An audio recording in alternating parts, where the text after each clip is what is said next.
இன்னைக்கு ஈவினிங் ஸ்நாக்ஸா மசால் வடை செய்ய போறேன். இதுக்கு தேவையான பொருட்கள் வீட்டில் இருக்க பொருட்களை வச்சு செய்யலாம்.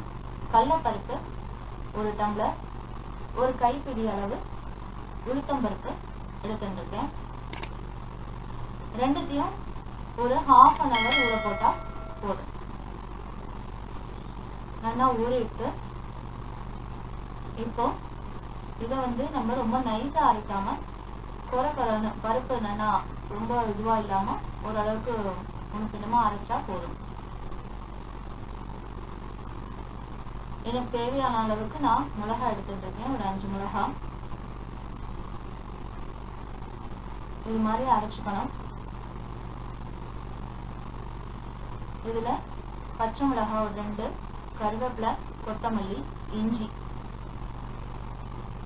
நல்லா நறுக்கின வெங்காயம், இது எல்லாத்தையும் ஒண்ணா மிக்ஸ் பண்ணிட்டு வடையா தட்டி பொரிச்சு எடுத்துக்கணும். உப்பு தேவையான அளவு போட்டுக்கிறேன்.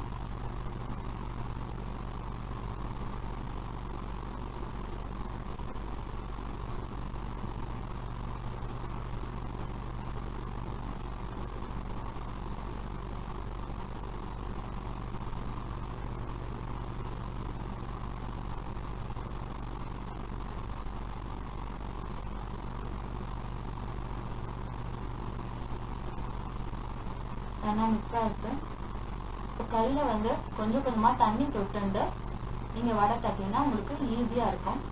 கையில் ஒட்டாமல் போட்டு எடுக்கிறதுக்கு.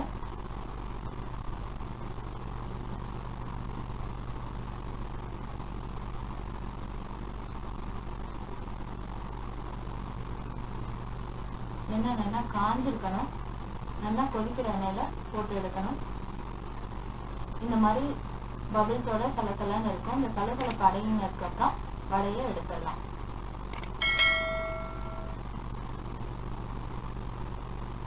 அடங்கி இருக்கு இல்லையா, இதுதான் நம்மளுக்கு வடை நல்லா வெந்திருக்குங்கிறதுக்கு நம்ம தெரிஞ்சுக்கிறதுக்கு.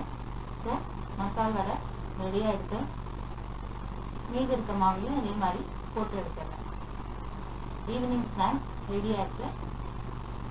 இதை நீங்களும் ட்ரை பண்ணி பார்த்து கமெண்ட் பாக்ஸில் உங்களோட கருத்துக்களை பதிவிடணும். நன்றி, வணக்கம்.